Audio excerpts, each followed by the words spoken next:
Hello guys, അപ്പോൾ ഇന്ന് Saturday ആയിട്ട് ജസ്റ്റ് ഒന്ന് പുറത്തേക്ക് ഇറങ്ങാമെന്ന് വിചാരിച്ചപ്പോൾ നമ്മുടെ കലൂർ സ്റ്റേഡിയത്തിൽ കോട്ടൺ ഫാബിൻ്റെ എക്സിബിഷൻ നടക്കുന്നുണ്ടെന്ന് പറഞ്ഞു. അപ്പോൾ ജസ്റ്റ് ഒന്ന് അവിടം വരെ പോയിട്ട് വരാമെന്ന് വിചാരിച്ച്. അപ്പോൾ എല്ലാ കൊല്ലവും നടക്കുന്നതാണ് നമ്മുടെ കോട്ടൺ ഫാബിൻ്റെ എക്സിബിഷൻ. അപ്പോൾ മെയിനായിട്ട് ഞാൻ ഓണത്തിന് പറ്റിയ എന്തെങ്കിലും സാധനങ്ങളൊക്കെ ഉണ്ടെങ്കിൽ വാങ്ങാമല്ലോ എന്ന് വിചാരിച്ചിട്ടാണ് ഒന്ന് ഇറങ്ങിയത്. അപ്പോൾ അവിടെ ചെന്നപ്പോൾ ആദ്യത്തെ സെക്ഷൻ നമ്മുടെ ചെടികളായിരുന്നു. പിന്നെ അടുത്ത സെക്ഷനായിട്ട് വരുന്നത് നല്ല നല്ല ചില്ല് ഭരണികളും നല്ല കളർഫുൾ ആയിട്ടുള്ള കുപ്പിവളകളൊക്കെ ആയിരുന്നു കേട്ടോ. പിന്നെ വീട് ഡെക്കറേഷൻ ചെയ്യാൻ പറ്റിയ നല്ല നല്ല ഐറ്റംസ് ഉണ്ടായിരുന്നു.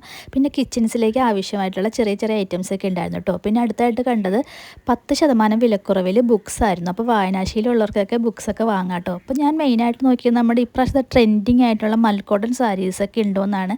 നല്ല കളക്ഷനൊക്കെ ഉണ്ടോയെന്ന് നോക്കി. പക്ഷേ ചെക്ക് സാരീസ് മാത്രമായിരുന്നു കേട്ടോ കൂടുതൽ. അപ്പോൾ 1000 റുപ്പീസായിരുന്നു നമ്മുടെ മൽക്കോട്ടൺ സാരീസിന് വില വരുന്നത്. മൽക്കോട്ടൺ സാരീസിൽ ഞാൻ പ്രതീക്ഷിച്ച അത്ര കളക്ഷൻസ് ഒന്നും ഇല്ലാത്തതുകൊണ്ട് കുത്താമ്പള്ളി കൈത്തറിയിൽ നിന്ന് 400 റുപ്പീസിന് ഒരു കറുപ്പ് പുളിയിലക്കര സെറ്റും കൊണ്ട് വാങ്ങി നേരെ വീട്ടിലേക്ക് പോന്നു. അപ്പോൾ അത്രേ ഉള്ളൂ. ബായ്.